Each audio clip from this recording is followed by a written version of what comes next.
Adonai, se manifestera.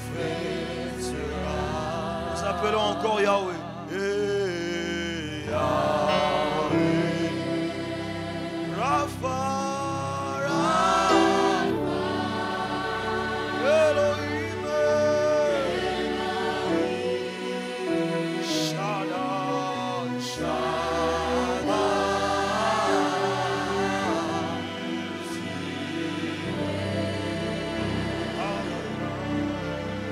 Adonai, se manifestera.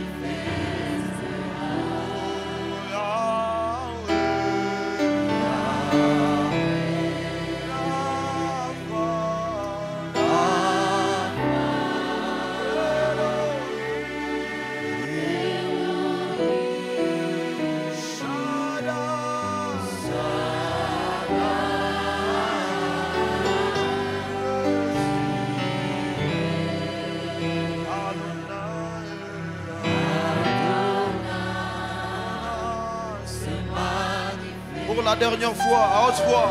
Oh Yahweh. À haute voix. Shaddai, Elohim, Shaddai,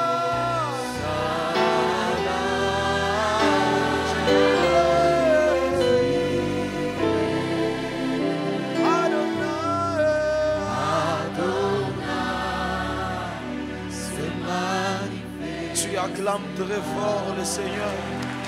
Tu acclames Yahweh. Tu acclames Rapha, le Dieu qui nous guérit. Tu acclames Shaddai. Tu acclames Jéhovah. Il mérite tes acclamations. Je croyais que tu vas mieux faire. Je croyais que tu vas mieux l'acclamer. Alléluia. Il est digne d'être élevé.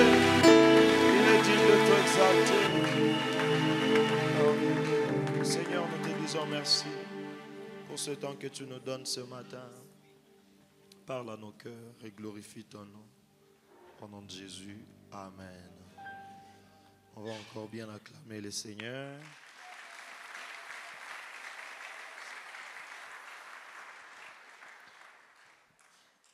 Nous rendons grâce à Dieu pour ce privilège qu'il nous donne d'être là encore une fois ce matin dans sa présence. C'est vraiment une grâce que Dieu nous donne d'être là. Tu vas m'aider à saluer la personne à côté, la personne bénéficiaire de la grâce de Dieu. Tu vas lui dire shalom. Amen. Amen. Disons merci à Dieu pour la grâce. Merci à papa et à maman là où ils sont. Et merci à tout le collège pastoral et à tous les aînés pour l'encadrement. Nous bénissons Dieu pour la marque de confiance qu'ils ont renouvelée à notre personne. Et depuis que le programme a commencé, nous sommes tellement bénis. Et Dieu n'a pas encore fini avec nous. Amen. Il a prévu encore quelque chose pour nous aujourd'hui et les restants de la semaine. Et nous savons que Dieu ne manquera pas encore de nous faire du bien. Amen. Et hier, nous étions en train de parler de la parole de Dieu comme source de notre reproduction prolifique. Et nous avons vu ce qu'est la parole de Dieu. Nous avons vu quelques formes de la parole de Dieu. Et nous avons été vraiment édifiés. Dieu nous a fait du bien. Et ce matin, nous voulons poursuivre dans la même pensée. Nous sommes en train de parler de la parole comme source de notre reproduction. Et nous allons prendre deux textes que nous allons lire parmi nos textes de base. Nous allons lire Colossiens chapitre 3, le verset 16e. Colossiens 3, 16, la Bible me dit ceci. Que la parole de Christ habite en vous avec sa richesse. D'autres versions disent que la parole de Dieu habite en vous abondamment. Instruisez-vous et avertissez-vous réciproquement en toute sagesse par des psaumes, des hymnes, des cantiques spirituels sous l'inspiration et la grâce de Dieu. Amen. Nous allons prendre le deuxième texte. C'est dans 2 Timothée, chapitre 3, versets 16 et 17. Toute écriture est inspirée de Dieu et utile pour enseigner, pour convaincre, pour redresser, pour éduquer dans la justice, afin que l'homme de Dieu soit adapté et préparé à toute œuvre bonne. Amen. Bien dans le Seigneur, après avoir vu c'est quoi la parole de Dieu, après avoir vu quelques formes de la parole de Dieu, nous étions en train de nous dire depuis hier que jusqu'à présent Dieu parle. Même si c'est de différentes formes, mais Dieu parle. Dieu parle directement avec sa voix directe. Dieu parle au travers de ses serviteurs. Dieu parle au travers de Christ et Dieu parle au travers du Saint-Esprit, au travers des Écritures. Et nous avons vraiment vu toutes ces choses. Et nous étions en train de nous encourager à croire en la parole de Dieu. Nous étions en train de nous encourager à nous attacher à la parole de Dieu. Et ce matin, j'aimerais mentionner le troisième point où nous serons en train de répondre à la question: pourquoi aimer la parole de Dieu? Pourquoi devons-nous aimer la parole de Dieu? Pourquoi devons-nous nous attacher à la parole de Dieu? Pourquoi devons-nous serrer la parole de Dieu dans nos cœurs? Pourquoi? Et je mentionne 6 raisons rapidement par la grâce de Dieu. La première raison ce matin, pourquoi nous devons aimer la parole de Dieu? Parce que la parole de Dieu éclaire notre chemin, nous oriente et nous guide dans l'obscurité. La parole de Dieu éclaire notre chemin, nous oriente et nous guide dans l'obscurité. Psaume chapitre 119, le verset 105, la Bible est en train de nous dire: ta parole est une lampe à mes pieds et une lumière sur mon sentier.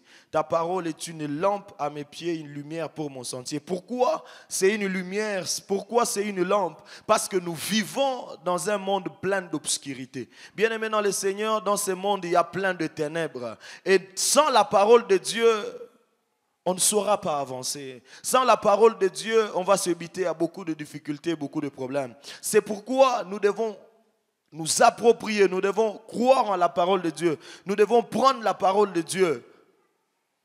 Parce que la parole de Dieu, c'est une lumière. Parce que la parole de Dieu nous éclaire. Bien dans le Seigneur, il n'y a pas reproduction dans l'obscurité.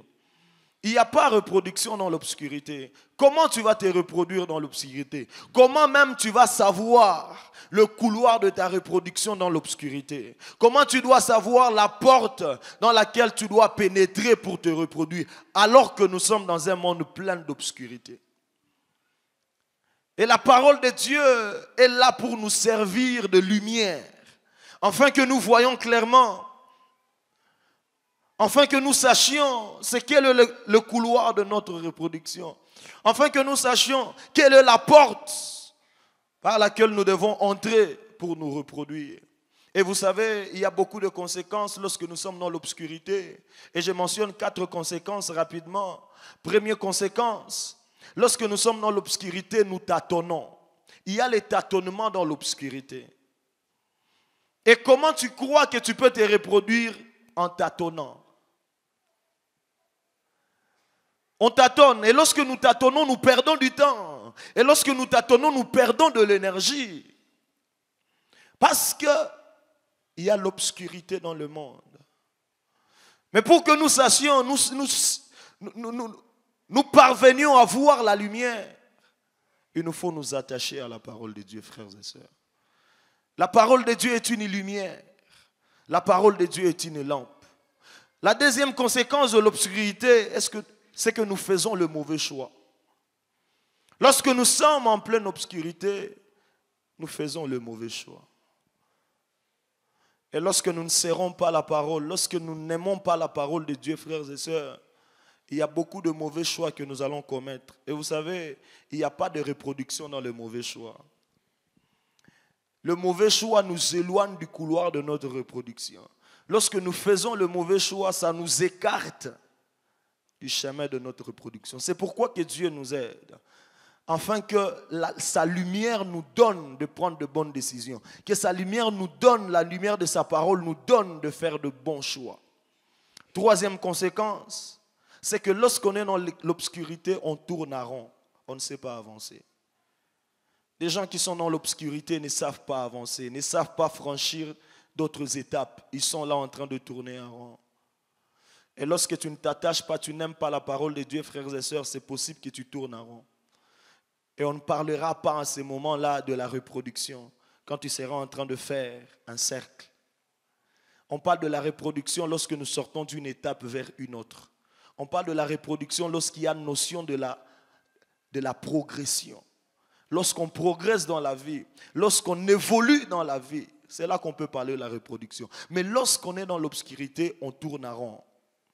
Et la parole de Dieu nous aide à nous éclairer. Alléluia. La quatrième conséquence de l'obscurité, c'est que nous sommes comme immobilisés. Nous ne savons pas faire le mouvement. Nous ne savons pas nous mouvoir. C'est là que Deutéronome au chapitre 6e, Dieu est en train de dire à son peuple, vous avez longtemps séjourné sur cette montagne. Il est temps pour vous de quitter. Il est temps pour vous de faire un mouvement. Parce que vous avez longtemps séjourné sur cette montagne. Vous êtes longtemps resté immobile. Et nous pouvons le remarquer dans la vie de plusieurs personnes. Tu sens que la personne n'est pas en train d'évoluer. Tu sens que la personne n'est pas en train d'avancer. Bien-aimés dans le Seigneur, lorsque nous aimons la parole de Dieu, la parole de Dieu nous aide, nous éclaire, nous oriente. Il y a des choix dans la vie qui peuvent déclencher la reproduction. Il y a des mouvements dans la vie qui peuvent déclencher la reproduction. Il y a des décisions dans la vie qui peuvent déclencher la reproduction. Mais pour que tu prennes ces bons choix, pour que tu prennes ces bonnes décisions, il te faut la lumière de la parole de Dieu. Et n'oubliez pas, la parole de Dieu, ce n'est pas seulement les Écritures. Dieu peut te parler clairement. Il peut te dire non, prends ces chemins ici. C'est là que nous voyons l'exemple dans la Bible d'Abraham. Abraham a vécu à un certain moment dans le milieu où il était, à un moment de sécheresse et de désert. Et Dieu est en train de dire à Abraham, sors. Mais nous voyons le fils d'Abraham, Isaac, il vit la même chose, mais Dieu lui dit, toi tu restes. Malgré qu'il y a désert, même si ton père avait fait le mouvement, toi, ta reproduction, c'est ici. Et la plupart des fois, nous chrétiens, nous marchons selon le mouvement des hommes. Bien dans le Seigneur, nous devons marcher selon le mouvement de Dieu et de l'Esprit. C'est pourquoi dans les déserts, Dieu avait prévu la colonne de feu et les nuées. Le peuple de Dieu ne devait pas se déplacer sans qu'il y ait le déplacement de ces choses. Et toi, tu te déplaces au rythme de qui? Tu te déplaces au rythme de qui? Tu dois te déplacer selon la parole de Dieu. Tu comprends, tu écoutes la parole de Dieu et tu te déplaces. Nos mouvements ne doivent pas être des mouvements sentimentaux. En tant que chrétiens, nos mouvements doivent être des mouvements soutenus par la parole de Dieu. Est-ce que c'est Dieu qui t'a dit de te mouvoir? Parce que là où Dieu ne t'a pas dit d'être, il ne pourvoira rien. La provision de Dieu est dans la localisation où Dieu te veut. Si tu es en dehors de là où Dieu te veut, il n'y aura pas la provision de Dieu. Mais comment tu vas prendre des décisions? Comment tu vas te mouvoir si tu n'as pas la parole de Dieu? Tu risques de t'égarer. Dans les déserts, si tu te déplaces avant le déplacement de la nuée et du colonne de feu, tu t'égares dans les déserts. Parce que tu ne connais pas le chemin. Que Dieu nous aide à marcher selon la parole de Dieu, à nous déplacer selon la parole de Dieu. Frères et sœurs, il peut y avoir guerre, mais il faut écouter Dieu. On ne se déplace pas comme tout le monde. On n'évacue pas lorsqu'on dit d'évacuer. On évacue lorsque le ciel dit d'évacuer. Mais aussi longtemps, le ciel ne t'a pas encore dit d'évacuer, reste, c'est là où il y a ta provision. Même s'il y a un désert, c'est là où il y a ta provision. C'est pourquoi je conseille toujours aux chrétiens, bien dans le Seigneur, ne marche pas selon le rythme de ton voisin, parce que tu ne sais pas ce que ton voisin a entendu. Parce que nous pouvons être dans une assemblée, nous pouvons être même sur le même rangée. Mais Dieu parle à la première personne, mais vous tous, vous n'entendez pas.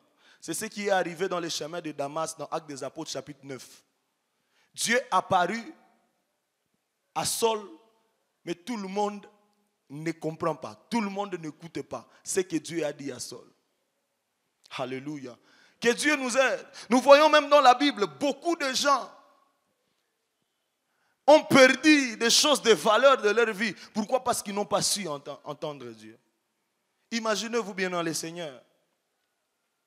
Il y a Hérode qui est en train de vouloir tuer tous les enfants parce qu'il est jaloux et tout ça.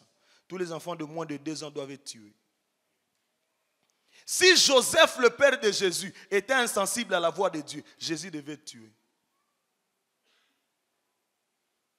Il y a des trésors, il y a des Jésus que nous tuons parce que nous avons été insensibles à la voix de Dieu.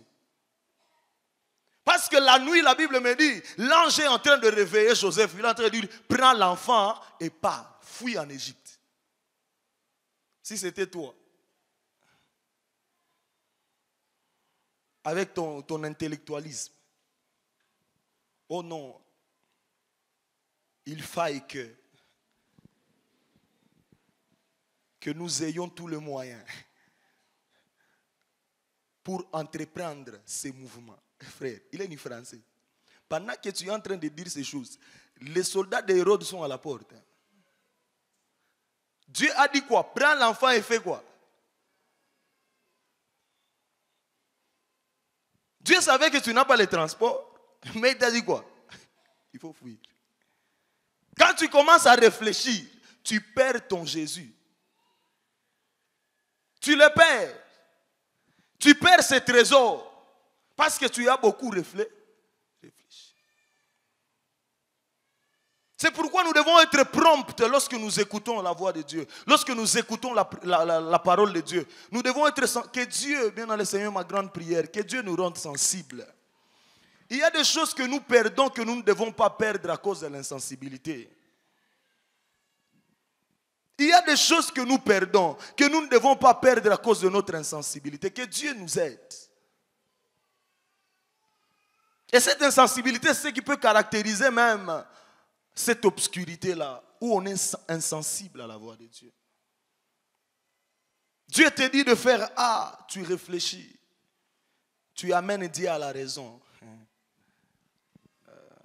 Que Dieu nous aide. Que Dieu nous aide. La parole de Dieu éclaire notre chemin, nous oriente et nous guide dans l'obscurité. Très important à comprendre. Et c'est la première raison pour laquelle nous devons aimer la parole de Dieu. Il n'y a pas de reproduction dans l'obscurité. La reproduction ne peut être possible que lorsque nous avons la lumière de la parole de Dieu. Que Dieu nous aide. La deuxième raison, c'est que la parole de Dieu nous protège du péché. La parole de Dieu nous protège du péché. Dis à celui qui est à côté de toi, la parole de Dieu nous protège du péché. Psaume chapitre 119, le verset 11e. Un passage que peut-être nous connaissons très bien. La Bible est en train de dire, je serre ta parole dans mon cœur afin de ne pas pécher contre toi. Je serre ta parole dans mon cœur. Pourquoi? Je dois serrer la parole de Dieu dans mon cœur afin de ne pas pécher contre Dieu. Afin de ne pas pécher contre Dieu. Afin de ne pas pécher contre Dieu. Et nous mentionnons 2 vérités fondamentales que nous devons comprendre à ce niveau, parlant de la parole de Dieu comme protection contre le péché. La première chose, il y a certaines dimensions de reproduction qui proviendront de notre vie de sanctification. C'est-à-dire, refuser de vivre la sanctification serait rejeter certaines dimensions de notre reproduction. La parole de Dieu nous protège contre le péché. Lorsque nous serrons la parole de Dieu dans nos cœurs, cette parole, c'est comme un bouclier qui nous aide à ne pas pécher contre Dieu. Et nous pouvons le voir dans la Bible, dans Genèse chapitre 39, le verset 9e, la partie B. Vous savez toute cette histoire de Joseph quand il est en Égypte. Il est dans la maison de Potiphar. Et la femme de Potiphar convoite Joseph. Et il est en train de vouloir violer Joseph, en train de dire non, il faut coucher avec moi. Joseph s'arrête. Vous sentez la personne qui a serré la parole de Dieu dans son cœur. Il est en train de dire à la femme, comment pécherai-je contre mon Dieu?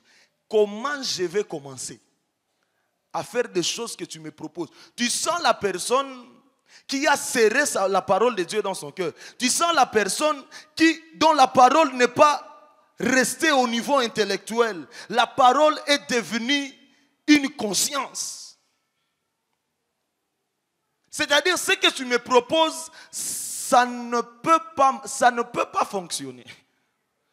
Ça ne peut pas fonctionner.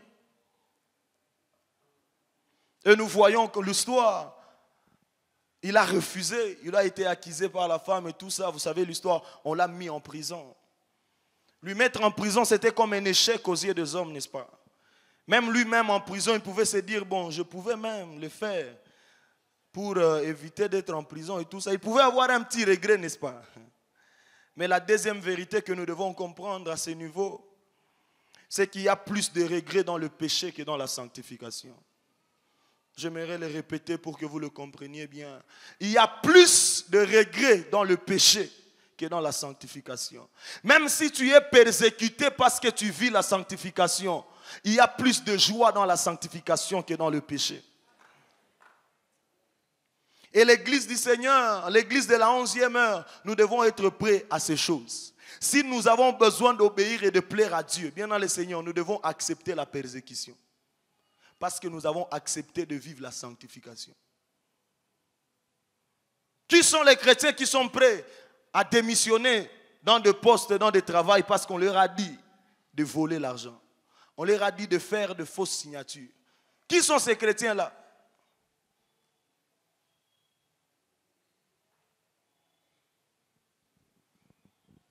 La vraie reproduction, c'est lorsque nous acceptons de vivre la sanctification.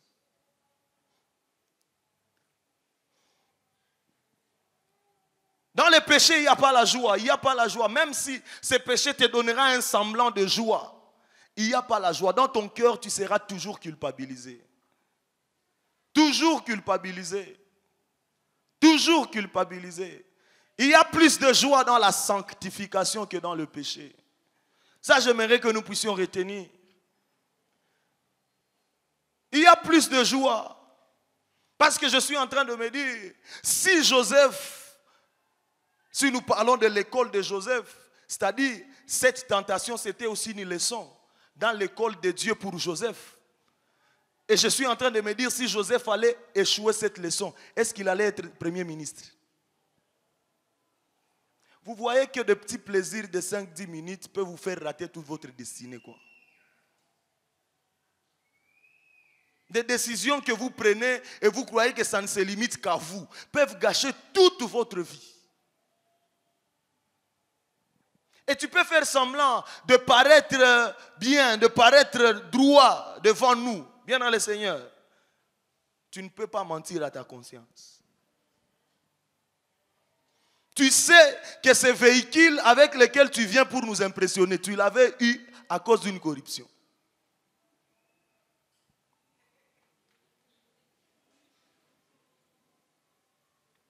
Ne nous fions pas à l'appréciation des hommes pour croire que nous sommes bénis ou que nous avons réussi. L'appréciation de l'homme n'est pas toujours l'appréciation de Dieu. Nous, on peut t'apprécier et croire que tu as déjà évolué dans la vie. Mais est-ce que Dieu t'acclame aussi?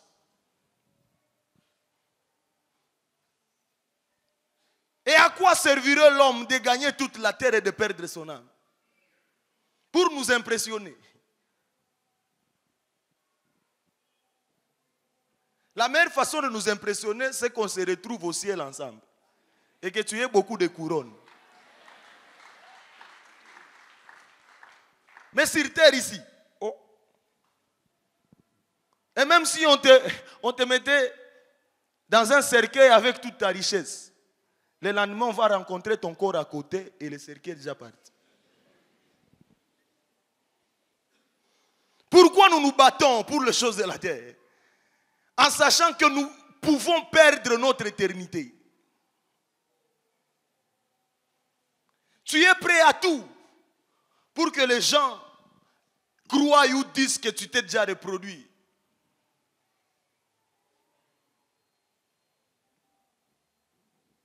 Mais dans le fond, il n'y a pas de production. Dans le fond, il n'y a pas de réussite. La réussite selon les hommes n'est pas toujours la réussite selon Dieu. Ne nous voilons pas la face. Vaut mieux venir avec ta seule chemise, ton seul pantalon occulte, que de venir avec de grosses vestes dans le péché.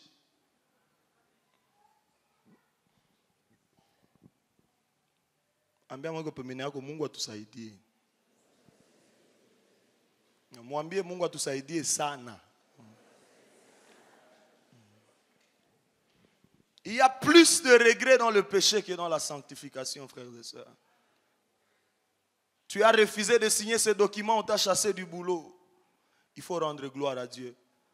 Ah, j'ai été révolté par le témoignage des apôtres dans la Bible. Ils sont en train de glorifier Dieu parce qu'on les a fouettés.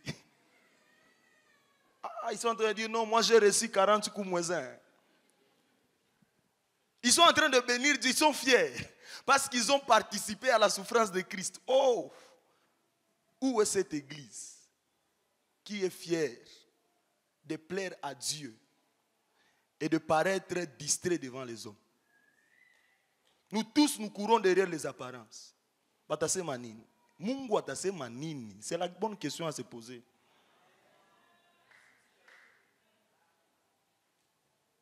Oh non, pourvu que je me marie. Même s'il me demande de coucher avec lui, pourvu qu'il ne va les rouchungi. Frères et sœurs, est-ce que vous savez qu'au ciel, c'est mon père qui me partageait la semaine passée. Il me disait, Josué, est-ce que tu as déjà un jour réfléchi au passage qui dit 2 personnes seront sur un même lit, une personne partira, l'autre restera. Pourquoi Dieu ne dit pas 2 personnes seront au salon? Pourquoi il dit ils seront sur un même lit, dans la chambre? Bien-aimés dans le Seigneur, nous serons frères et sœurs au ciel. La chose pour laquelle tu te bats au mariage ou lungi, akuta kwa ndoa mbinguni. Si wote épouse du Christ.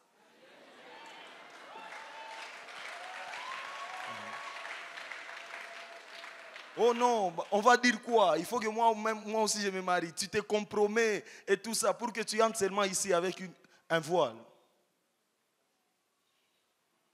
Le plus grand rendez-vous pour lequel tu dois te battre, c'est de ne pas rater le ciel. C'est de ne pas rater le ciel, bien-aimé dans le Seigneur. On va laisser. D'ailleurs, cette situation nous a appris que tu peux avoir un compte en banque et ne pas accéder à ton argent. Nanizako.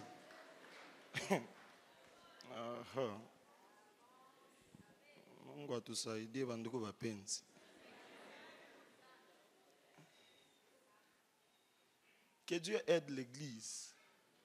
L'église du temps de la fin. Nous sommes beaucoup dans des futilités. Et nous négligeons ce qui fait la force de la chrétienté. Nous négligeons.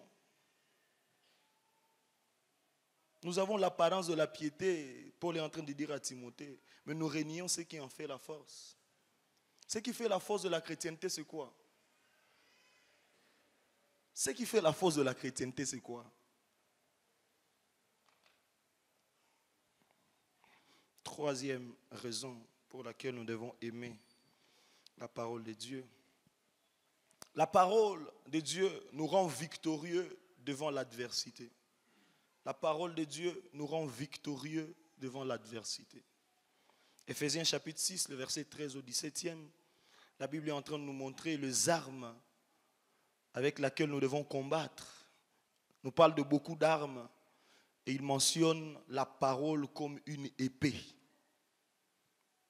La parole comme une épée pour tenir ferme devant les adversités. C'est ici que j'aimerais nous dire, bien dans le Seigneur, que toute reproduction, peu importe le domaine, suscite l'adversité. Toute reproduction, peu importe le domaine, ça suscite l'adversité. Mais nous allons vaincre cette adversité, c'est avec la parole. C'est avec la parole de Dieu. C'est avec la parole de Dieu. Il y a des gens, je crois que je suis en train de parler à quelqu'un, il y a des gens, lorsqu'ils ont été enceintes, ils se sont donnés à la prière. Et Dieu leur a dit, quand cet enfant naîtra, ne l'exposez pas trop. Ne l'exposez pas trop. Ne le mettez pas sur des statues, ne l'exposez pas. Bien dans le Seigneur, ne pas obéir à cette parole, c'est exposer toute la destinée de cet enfant. C'est-à-dire la protection de cet enfant est cachée dans l'obéissance à la parole, à ce que tu as entendu Dieu te dire. Dieu te dit formellement, n'expose pas ses fiancés, n'expose pas cette fiancée avant le temps. Où est ma selfie? Où est la vie des réseaux sociaux?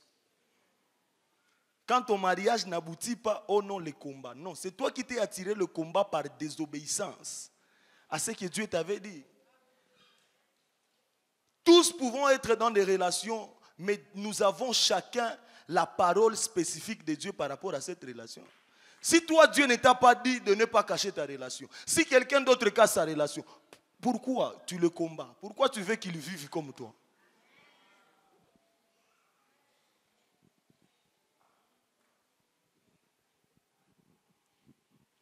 Et nous pouvons perdre beaucoup de choses. Nous pouvons rater beaucoup de choses par simple négligence de ce que Dieu t'avait dit.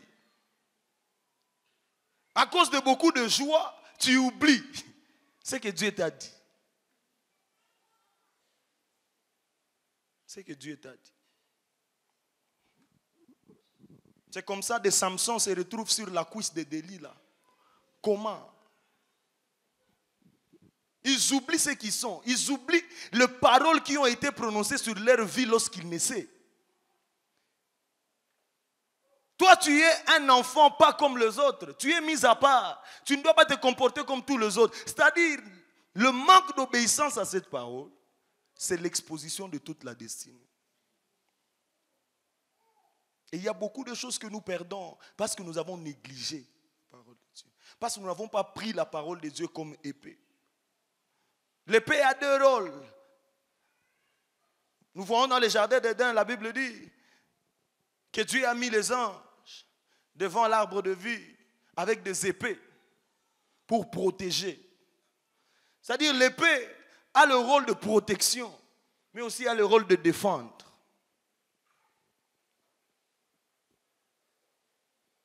Et la parole de Dieu doit être notre épée. Alléluia.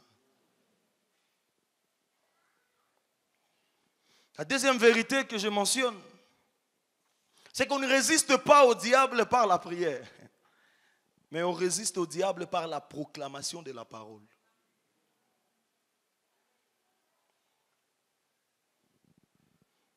On ne résiste pas au diable par la prière. On résiste au diable par la proclamation de la parole. Mais comment tu vas proclamer la parole que tu ne connais pas? C'est pourquoi dans les séances de délivrance, nous avons beaucoup de Français, mais sans résultat. Beaucoup de voix rauques, mais le démon est à l'aise. Parce qu'il jauge la connaissance de la parole que nous avons. Toi, tu viens devant moi, tu sais quoi? C'est une bataille de la connaissance, de la parole. Seigneur, je ligote. Ou que c'est moi en français à mungufungufu. Le démon va te voir, il va sourire. Oui, il faut aller dans les salles de délivrance pour voir comment les démons sourissent, tout ça. Et pour vous faire plaisir, il crie, tu crois que non, il monte mes filles. Combien il fait que facile.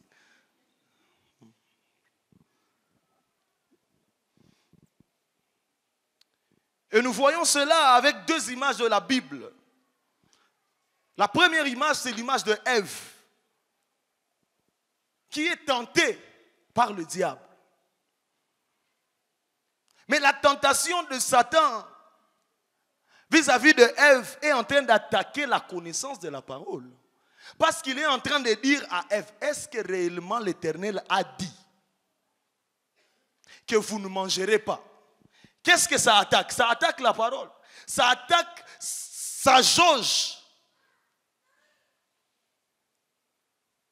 la connaissance de la parole dans le cœur de Ève. Est-ce que cette personne, même s'il connaît ce que Dieu a dit, est-ce qu'il a compris ce que Dieu l'avait? Est-ce qu'il a déjà pris cette parole et l'a déjà intégrée comme une conscience? La connaissance, c'est une chose. Mais prendre la parole et la faire une conscience en est une autre. C'est-à-dire la parole sort dans la dimension de l'intelligence. Et ça pénètre notre conscience. Ça devient nous. Nous devenons la parole, quoi. C'est ce qui a aidé Joseph. Et lorsque Ève est en train de répondre à Satan, nous sentons que Ève connaît. Mais elle ne connaît pas.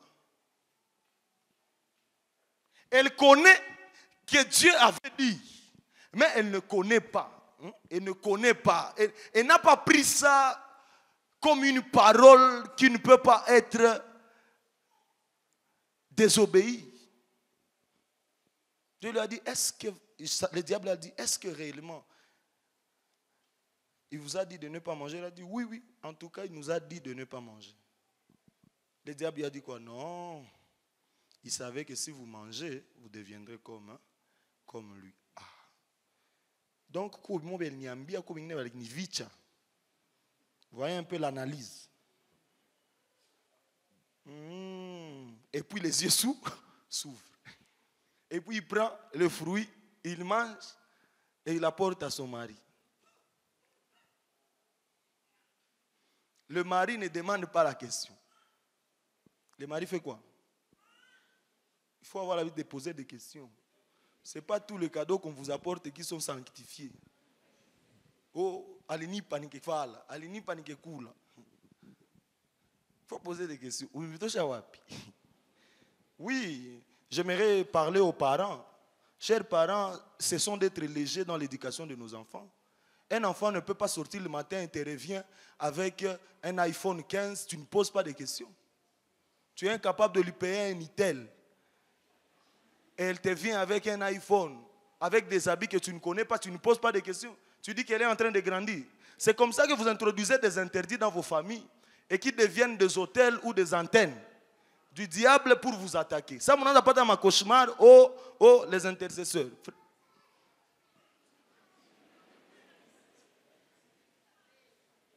Parce que nous sommes devenus permissifs dans notre manière d'éduquer les enfants. Comment une fille, tu sais qu'elle ne travaille pas, qu'elle étudie, elle vient, elle te donne $20 et tu ne poses pas de questions. Ça.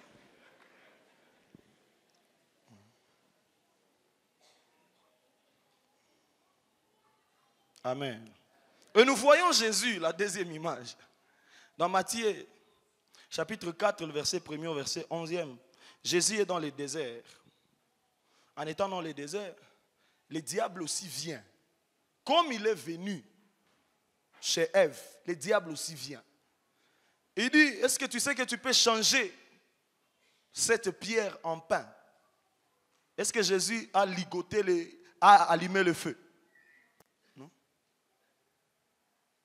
Jésus a résisté au diable au travers de la proclamation de la parole. Il lui a dit oui, mais l'homme ne vivra pas de pain seulement, mais de toute parole. Le diable est venu aussi avec la parole. Il connaît la parole. Il est venu aussi avec la parole. Est-ce que tu sais, si tu t'es jeté par terre, les anges viendront te récupérer? Jésus a dit oui, je sais. Mais je sais aussi que tu ne tenteras pas l'Éternel ton. Le diable a compris qu'il a affaire à quelqu'un qui ne sait pas seulement la parole par l'intelligence, mais qui l'a serré sur son cœur. Et la Bible dit le diable s'éloigna. Le diable ne s'éloigne pas parce que tu as allumé le feu de midi à 14h. Il s'éloigne parce qu'il comprend que tu comprends. Quand il comprend que tu connais, là il s'éloigne. Le diable est à l'aise avec les ignorants. Vous savez, l'ignorance n'est pas seulement ne pas savoir. L'ignorance, c'est aussi ne pas comprendre ce qu'on sait. Et c'est pourquoi Dieu même lui-même dit qu'il est impuissant face à l'ignorance. Dieu, il est en train de dire, mon peuple périt faute de connaissance. Ah, mais Dieu, c'est ton peuple, non? Ah, c'est oui. Même si c'est mon peuple, je les laisse périr parce qu'ils ne connaissent pas. Devant les ignorants, Dieu, même si tu es son peuple, il te laisse. Que Dieu nous aide à comprendre toutes ces choses.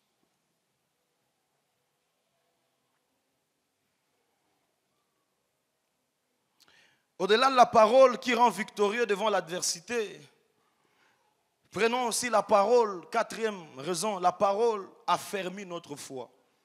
La parole affermit notre foi. La parole affermit notre foi. Il y a deux vérités à ce niveau que nous devons comprendre. Premièrement, il y a certaines reproductions qui n'attendent que l'expression de ta foi.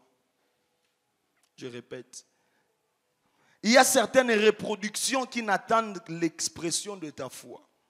Et ta foi ne saura pas s'exprimer correctement si elle n'est pas affermie. Alors que ce qui affermit notre foi, c'est la parole. C'est là que Pierre est en train de passer toute la nuit sans avoir de poisson. Jésus est en train de lui dire, il faut jeter. Non, Pierre lui a dit, non, moi je suis spécialiste de la mer. Toute la nuit, ce sont les nuits où nous avons de poissons. Maintenant, là, il fait jour, je ne peux pas voir. Mais la conclusion de Pierre me plaît. Il est en train de dire quoi? Sur ta parole, je jeterai le filet. Nous comprenons que sa foi a été affermie au travers de la parole de Jésus. Toi, tu jettes ta foi sur base de quoi?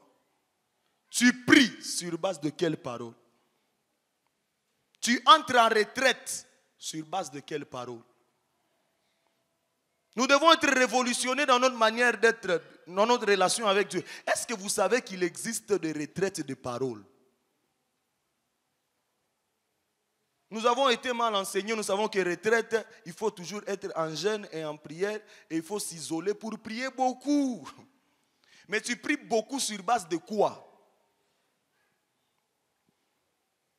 Ce qui doit nous pousser dans la présence de Dieu, c'est une parole. Ce qui doit nous pousser à poser des actions spirituelles, c'est sur base d'une parole. C'est sur base de la parole que nous pouvons poser des actes et que ça produise le fruit. Ce n'est pas sur base de nos émotions et de nos sentiments. Il y a certaines reproductions qui n'attendent que l'expression de ta foi. Parce que la reproduction, on l'a dit, c'est évoluer, c'est aller de l'avant. Pourtant, il y a certaines montagnes qui peuvent se dresser sur notre chemin. Et Dieu ne prévoit pas beaucoup de formules de prière pour déplacer les montagnes. C'est la formule de la foi. C'est pourquoi Marc est en train de nous dire, au chapitre 11, le verset 23, si vous avez la foi comme une graine de sénévé, vous direz à cette montagne, vous communiquerez à cette montagne, vous ordonnerez à cette montagne. Sur base de quoi? De la foi. Il y a beaucoup de gens ils ont déjà évolué dans leur chemin de reproduction. Ils sont en train d'attendre quelque chose de la part du Seigneur, mais il y a certaines montagnes qui se dressent devant eux. Et lorsque certaines montagnes se dressent devant eux, la plupart pleurent. Ils disent, Seigneur, cette montagne vient de se dresser devant moi, tu commences à pleurer. Non, attache-toi à la parole de Dieu et dis à la montagne d'ôter ton chemin. C'est ce qui a manqué aux disciples dans la barque. Jésus leur a dit, allons sur l'autre bord. Mais avec les situations, les circonstances de la vie, la barque veut chavirer, ils oublient ce que Dieu leur a dit. Il pouvait même y avoir un disciple qui rappelle aux autres, mais il nous a dit de passer, non? S'il t'a dit de traverser, aucune tempête ne va te faire chavirer. Si c'est lui seulement qui a dit, aucune. Et ils sont en train de réveiller Jésus. Jésus a dit aux hommes de peu de foi, où est partie même votre foi? Quand vous avez la foi, vous arrêtez certaines tempêtes. quand vous avez la foi, alors qu'il y a certaines reproductions qui n'attendent que l'expression de ta foi, afin que certaines tempêtes de ta vie s'apaisent, afin que certaines montagnes de ta vie se déplacent. Ils n'attendent pas le pleur, ils n'attendent pas tes cris, ils attendent l'expression de ta foi. Donc aussi longtemps, tu ne sauras exprimer ta foi dans cette dimension, tu vivras la saison des tempêtes et tu ne verras pas la reproduction. Tu vivras devant cette montagne et tu ne verras pas la reproduction. Qu'est-ce qui a été la différence entre David et toute l'armée d'Israël devant Goliath? C'est la foi en Dieu. Il a dit, toi tu viens devant moi avec des javelots. Moi je viens devant toi au nom de qui? C'est-à-dire, je crois en Dieu. C'est ma foi par rapport à ce Dieu qui m'amène à m'avancer devant toi. Les expériences, oui, je n'en ai pas comme toi. Mais tout ce que je sais, c'est que j'ai un Dieu capable de te terrasser. C'était ça le chemin de la reproduction de David, jusqu'à ce qu'il soit hissé au rang de roi, avec beaucoup de privilèges dans la maison royale. Pourquoi? Parce qu'il a affronté Goliath avec la foi qu'il avait en Dieu. Certaines batailles de la vie attendent l'expression de notre foi, pas nos pleurs. Romains chapitre 10, le verset 17, la foi vient de ce qu'on attend, et ce qu'on attend vient de la parole de l'Éternel. Que Dieu nous aide. Et la deuxième vérité que nous devons comprendre, qu'avant de se reproduire, avant que la reproduction soit palpable, elle doit être perçue par l'œil de la foi. Avant que tu palpes ta reproduction, il faut que l'œil de ta foi soit en mesure de voir cette reproduction-là venir. La foi est une ferme assurance de choses qu'on espère, une démonstration de celles qu'on ne voit pas. Jusqu'à ce que tu croies en ta reproduction sans la voir, alors tu la verras. Tu dois croire en ta reproduction avant de la voir. Heureux ceux qui croient sans voir. Ceux qui palpent la reproduction, c'est ceux qui ont élevé leur niveau de foi afin de voir leur reproduction avant de le toucher. Que Dieu nous aide. Quatrième point, le moyen par lequel la parole devient une source de reproduction. Quels sont les moyens par lesquels la parole devient une source de reproduction? Je mentionne deux moyens rapidement. Le premier moyen par lequel la parole devient une source de reproduction, c'est la compréhension de la parole. On peut connaître sans comprendre. C'est très possible de connaître sans comprendre. C'est avec mon expérience dans l'enseignement que j'ai compris, en tout cas, qu'on peut connaître sans comprendre. Il peut y avoir des textes, des paragraphes. Pour les expliquer aux étudiants, tu dois comprendre ça. Parce qu'ils peuvent te poser la question sur ce que toi tu as lu, sur ce que tu as exposé, mais tu ne sais pas répondre. Parle au naïoua, mais à ouelewe.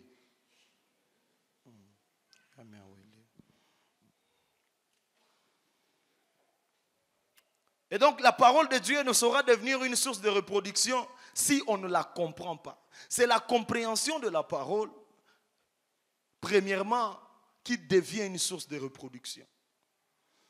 On ne se reproduit pas avec des paroles qu'on connaît simplement. On se reproduit avec des paroles qu'on comprend. C'est ce qui est arrivé à l'eunuque éthiopien dans Actes des Apôtres chapitre 8, 30 à 31 et le verset 34e. Il est en train de lire. Il est en train de voyager, en train de lire Ésaïe. Il est en train de lire le livre d'Ésaïe. Il est en train de lire. Et Dieu a dépêché l'homme de Dieu pour le rencontrer. Et la question de l'homme de Dieu me plaît. Il est en train de lui poser la question. Est-ce que tu comprends ce que tu lis? Et l'eunuque éthiopien est en train de dire, comment je vais comprendre alors personne ne m'explique? C'est-à-dire, il lisait sans comprendre. Mais il pouvait connaître et mémoriser. Mais sans comprendre. C'est pourquoi la compréhension de la parole passe par trois voies ou trois moyens. Trois moyens principaux. La première, Le premier moyen, c'est la lecture. On peut comprendre des choses par le simple fait de les lire. Ça, c'est la première dimension de la compréhension. La deuxième dimension, c'est la méditation de la parole. Et je crois qu'on va nous partager le canevas de méditation et d'étude de la parole. Et nous devons nous exercer à méditer la parole de manière profonde. La croissance dans la foi ne provient pas de la simple lecture de la parole. La croissance dans la foi provient de la méditation et de l'étude de la parole. Depuis quand tu as médité la parole de Dieu? Depuis qu'on a fermé des histoires d'études bibliques, est-ce que tu étudies la parole? Est-ce que tu as le temps d'étudier la parole? Et je disais la lecture de la parole, la méditation de la parole, l'étude. Mais tous ces moyens doivent être soutenus par le Saint-Esprit. Parce que c'est possible de lire, c'est possible de méditer, c'est possible d'étudier. Sans l'appui du Saint-Esprit, on ne va rien comprendre. Il y a certaines choses qu'on ne comprend que lorsque le Saint-Esprit nous aide à les comprendre. Alors la Bible dit, il nous enseignera toute la vérité. Deuxième moyen par lequel la parole devient une source de reproduction dans notre vie, c'est la mise en pratique de la parole. Il y a celui qui est autour de toi, la mise en pratique. Connaître la parole, c'est une chose. La comprendre en est une autre. La mettre en pratique, c'est une autre chose. Et c'est ici où il y a la grande bataille de l'ennemi dans l'église. C'est à ce niveau ici.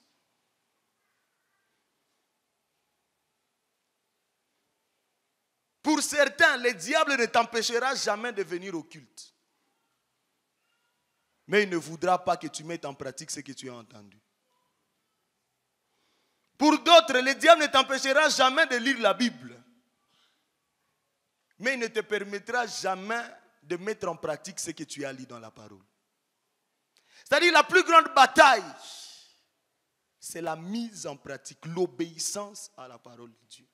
Retenons 4 vérités rapidement en parlant de la mise en pratique de la parole de Dieu.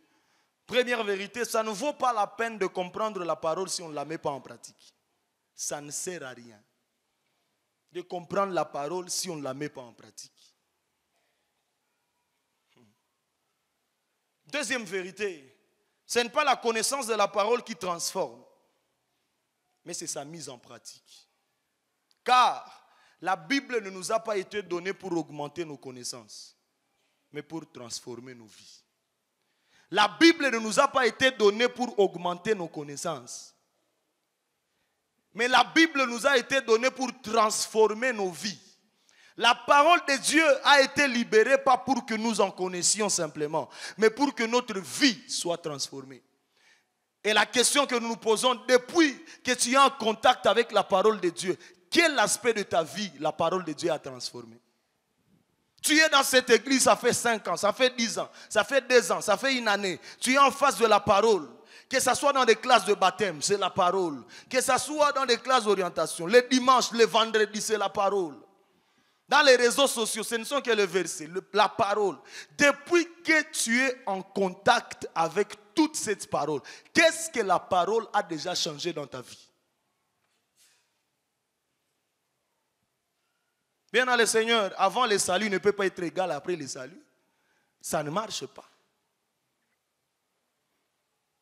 Comment nous te connaissons orgueilleux depuis avant que tu ne viennes à l'arche? Mais tu as fait 3 ans, tu es toujours orgueilleux. Avec toute cette parole que nous prêchons.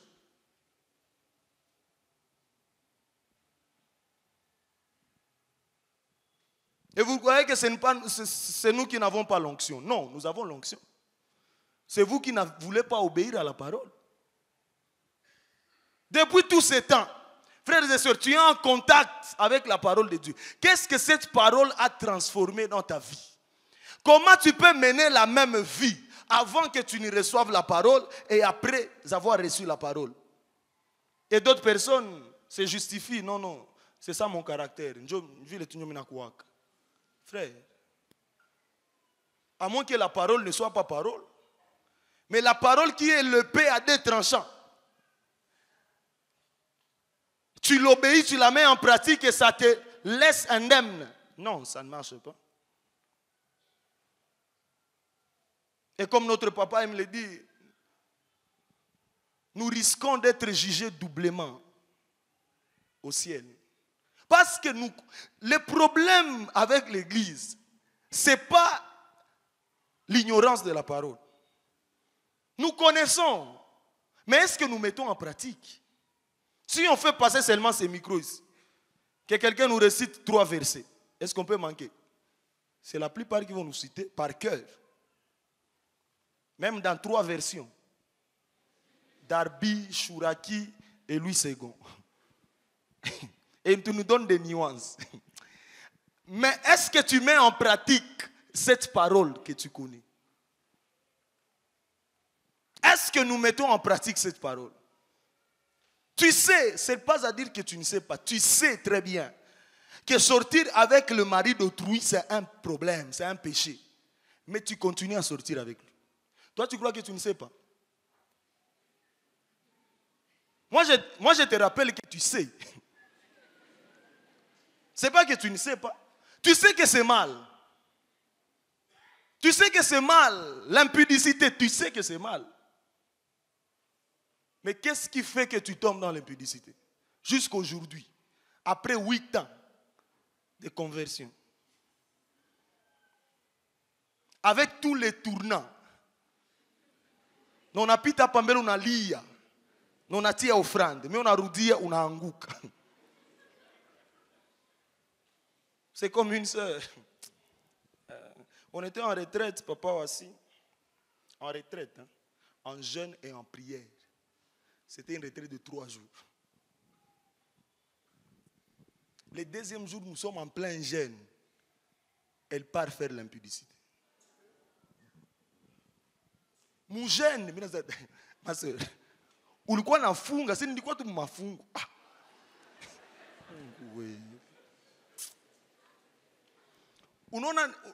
Vous voyez un peu les niveaux. Je ne sais pas si je peux appeler ça inconscience ou insouciance. C'est-à-dire, nous sommes à l'église pour passer du temps, quoi. Mais nos vies ne sont pas transformées. C'est comme une autre sœur qui est en entretien avec un papa. Il dit vraiment, moi, apparemment j'ai un esprit d'impudicité. Si seulement un garçon me touche comme ça, on tombe ensemble. Il a dit à ses papas, même toi si tu me touches, on tombe.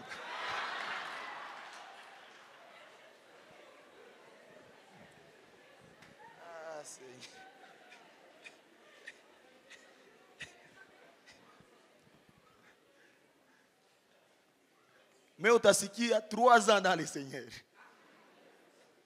Hakose ku retraite, hakose ku tourna. Et il gêne comme un adulte, même triplement. Il est en train de gêner à sec. Il sort, il prie. La prière commence à 15h, lui vient à 12h. Mais quand tu vois sa vie, il n'y a rien de tout ce qu'il est en train de montrer. Pourquoi nous venons à l'église, frères et sœurs? Et c'est pour qu'on sache que nous sommes aussi de l'église. Ou soit nous venons à l'église pour être exposés à la parole qui va transformer nos vies et nous préparer pour le ciel. Nous devons revoir certaines choses bien dans le Seigneur. Ne faisons pas honte à Dieu. Aujourd'hui, beaucoup d'incrédulité dans nos quartiers. Beaucoup d'incrédules dans nos quartiers. Beaucoup d'incrédules dans nos familles. Pourquoi? Parce que tu pries beaucoup toutes les nuits, mais on ne voit aucun changement. Et d'autres parents disent que si c'est ça, être chrétien, si c'est ça, être chrétien, vaut mieux rester païen.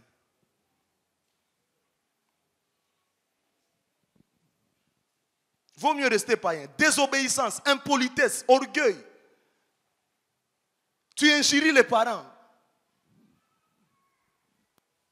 Manque de maîtrise. Tu sors dans les jeunes, dans les tournants décisifs. Unakutana ton petit frère a pris ton pain du matin. Yongepasha funguli yako unapiga maibu kunyumba. Mutanilipa tu mukati yangu. Mi mutanilipa. Tu viens d'où? Je viens de l'église. Dans quel programme? Dit tournant. Kaoneo mwinyumba, mutani lipa. Et tu gifles ton petit frère. Si ce petit frère-là, tu verrais le parler de Christ, à ton coq. Dis-moi, où moi je maîtrisais mes moukat.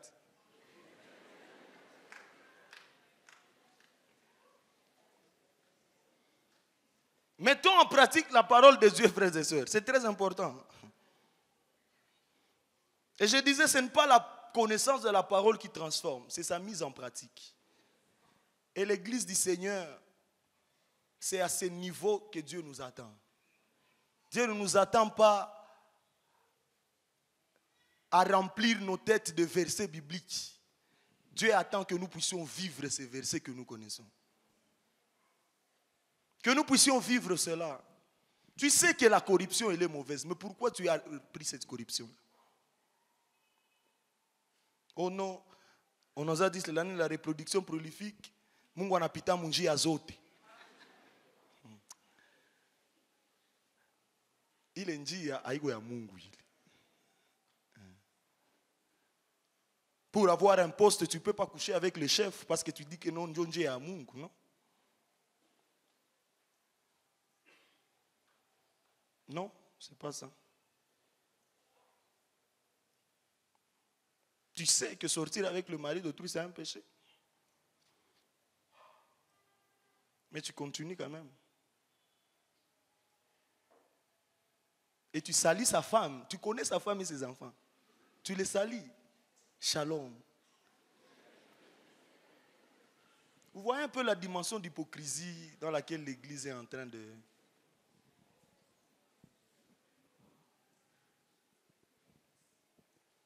Et tu sais que ce papa-là ne paye pas le minerval de ses enfants à cause de toi. Mais tu le souris. Et tu confesses la grâce avec nous.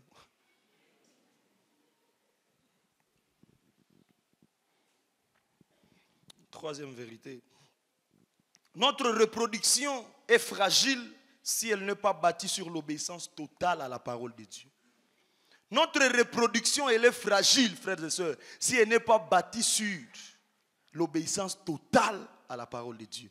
Je ne suis pas en train de parler de l'obéissance partielle. Une obéissance totale à la parole de Dieu.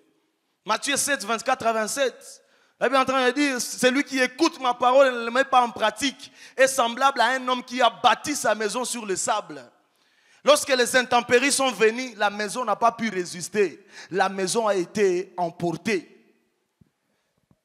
Celui qui écoute ma parole et ne la met pas en pratique, cher Zarchois, Dieu est en train de nous dire, c'est comme cette personne qui cherche à bâtir sa reproduction sur les sables. Cette reproduction ne saura pas tenir. Bien dans le Seigneur, la réussite, elle est réussite lorsqu'elle est permanente. C'est pourquoi tu peux sortir premier de la classe à la première période et échouer la fin de l'année. Parce que ta réussite n'a pas été permanente.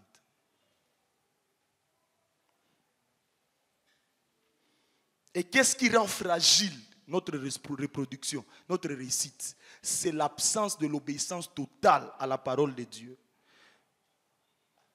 Quatrième vérité, la parole n'est donc pas une source, mais c'est aussi un pilier de notre reproduction. Si tu veux que ta reproduction soit soutenue, si tu veux que ta reproduction résiste aux intempéries, résiste aux saisons, résiste aux périodes même difficiles de la vie, bien dans le Seigneur, tu dois bâtir ta reproduction sur la parole de Dieu. Tu dois bâtir ta reproduction sur la parole de Dieu. C'est très important, frères et sœurs, que nous mettions en pratique la parole de Dieu. Rachetons les temps, car le jour sombre. Tu n'as pas demain. Demain ne t'appartient pas. C'est aujourd'hui le jour où nous devons arranger nos vies. C'est aujourd'hui le jour où nous devons arranger nos vies. Et vous savez, peut-être je vais parler de 2 erreurs qui empêchent la transformation des vies par la parole. Je vais parler de 2. Il y en a 5. J'ai mentionné 5, mais je vais parler de 2. des erreurs qui nous empêchent d'être transformés par la parole de Dieu, même quand on est en contact avec cette parole de Dieu. La première erreur, c'est écouter la parole pour les autres et pas pour soi-même. Ça, c'est la première erreur.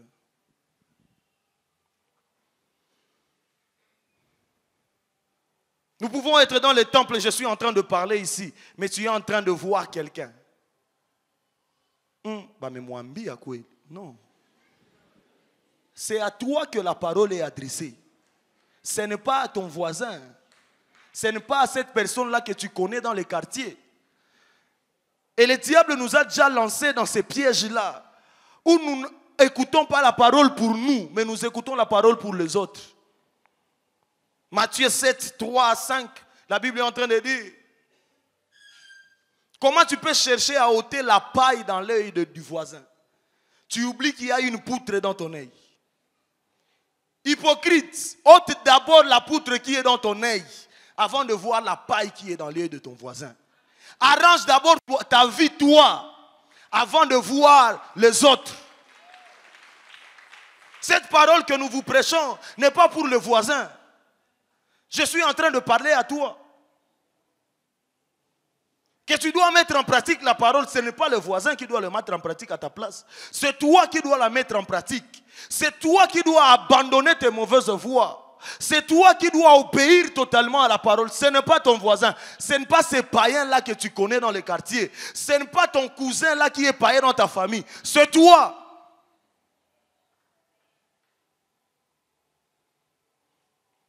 Pourquoi tu crois que tu n'as rien à arranger avec Dieu? Pourtant tu vis dans des bêtises.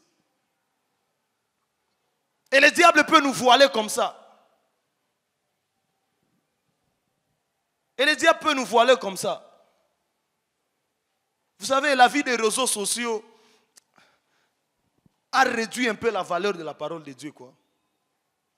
Tu es prêt à poster des versets bibliques que tu ne sais pas vivre. Chaque matin, verset biblique.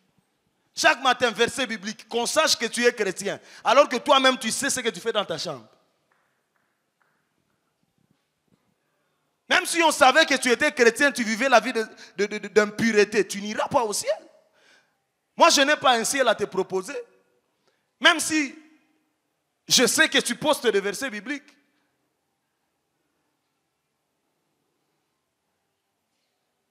Et ça a réduit même la valeur de la vie d'intimité avec Dieu. Les gens croient qu'être en intimité avec Dieu, c'est poster des versets bibliques. C'est pourquoi tu peux dormir sans prier, sans lire la Bible, mais tu postes quand même un verset. Et la Bible est en train de nous dire, nous sommes des lettres qui doivent être vues, qui doivent être lues par le monde. Tu es quelle lettre? Tu es quel genre de verset? Normalement, lorsqu'on te voit, on doit voir un verset biblique. Lorsqu'on te voit, on voit quel verset biblique? Je le disais au premier culte, il y a certaines personnes qu'on voit et on voit le verset qui dit, ils ont commencé par l'esprit, ils ont fini par la chair. Lorsqu'on te voit seulement, on se remarque que oui, alianza mukiro, oui, achaïcha mukimwili. Le verset des Galates. Est-ce que tu es un Galate?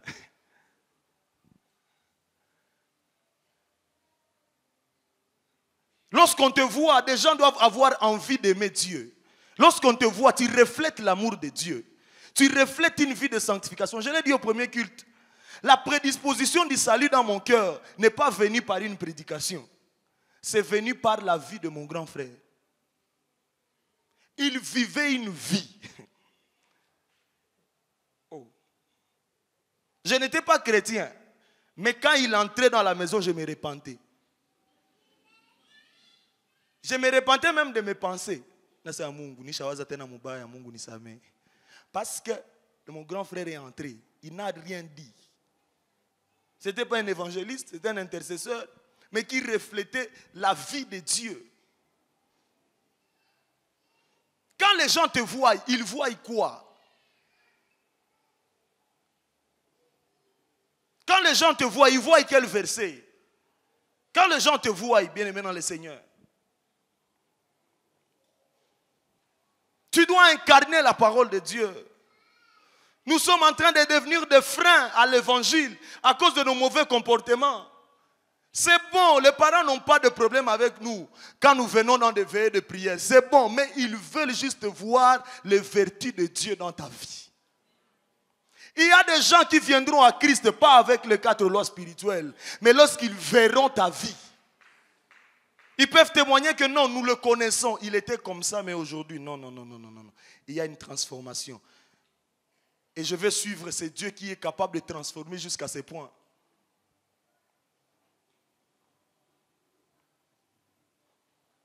Ne soyons pas exposés à la parole de Dieu, ne l'écoutons pas, ne la lisons pas pour les autres. Deuxième erreur.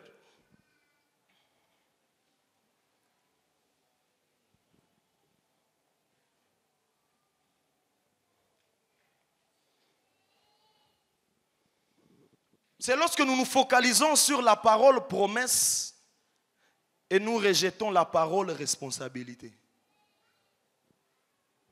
Je répète. C'est lorsque nous nous focalisons sur la parole promesse et nous rejetons la parole responsabilité.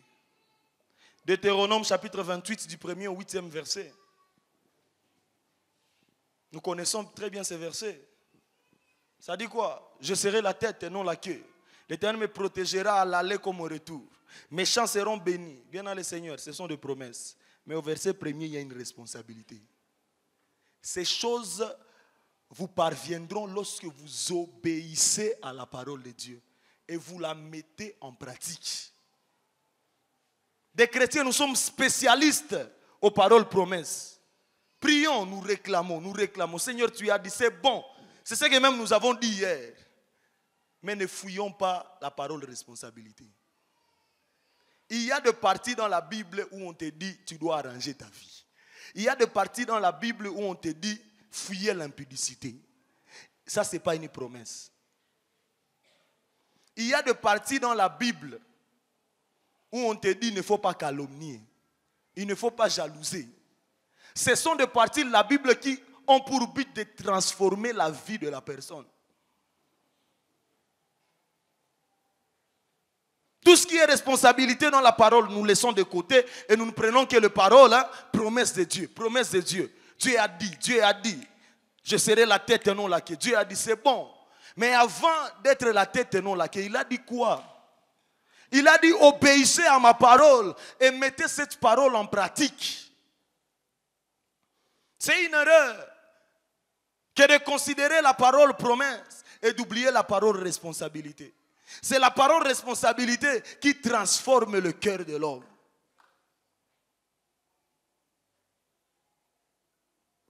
Et que Dieu nous aide à obéir à sa parole. Que Dieu nous aide à nous attacher à sa parole. Que Dieu nous aide à ne pas vivre ou à ne pas écouter la parole pour les autres, mais à l'écouter pour nous, afin que cette parole nous transforme. Bien-aimé dans le Seigneur, cette parole doit te révolter, te révolutionner. Il faut voir un peu combien de temps tu as déjà passé en Christ, combien de temps tu es dans l'église et qu'est-ce qui a changé dans ta vie. L'impolitesse, tu es toujours impoli. L'orgueil, n'en parlons pas. Tu parles bizarrement aux gens. Tu ne sais pas respecter les gens. Que Dieu nous aide. Mettons-nous debout, on veut prier. Soyons debout dans la présence de Dieu.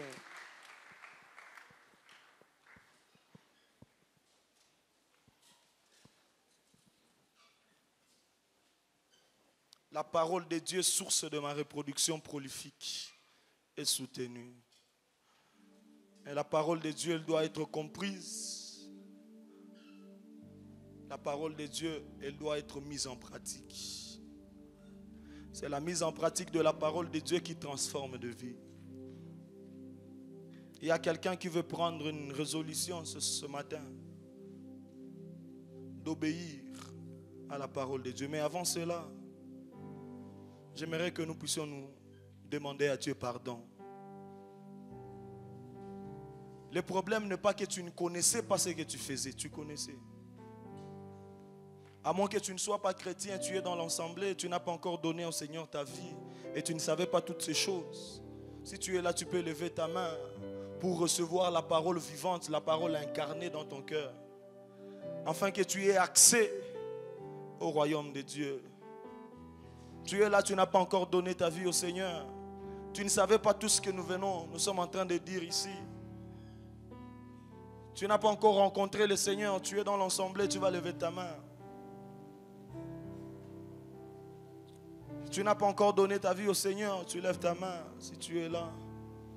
Et si nous tous, nous sommes chrétiens, nous allons faire un peu l'introspection de nos vies. Depuis que nous avons fait la rencontre avec le Seigneur jusqu'ici, il y a des choses que nous avons commises, pas parce que nous ne savions pas, mais nous savions que c'est mauvais de détourner l'argent de l'entreprise, que c'est mauvais de falsifier les factures, que c'est mauvais de déstabiliser le foyer des gens, que c'est mauvais de diviser les gens dans l'église. Nous savons que c'est mauvais de jalouser, que c'est mauvais de calomnier, mais nous avons quand même jalousé, nous avons quand même calomnié. Ce n'est pas parce que nous ne savions pas que c'était mauvais, non, nous savions que c'est mauvais, mais nous l'avons quand même fait. À cause de cette désobéissance, nous allons demander à Dieu pardon. Toutes les fois, Seigneur, où je connais ta parole, mais je ne l'ai pas mise en pratique, Seigneur, pardonne-moi. J'ai 2 ans dans le Seigneur, une année, 10 ans, 14 ans, 20 ans. Mais c'est comme si la parole n'a pas d'impact dans ma vie. Je suis en train de vivre la même chose. Tu vas dire au Seigneur, Seigneur, Seigneur, aide-moi. Seigneur, aide-moi. Est-ce qu'on peut élever nos voix et prier le Seigneur?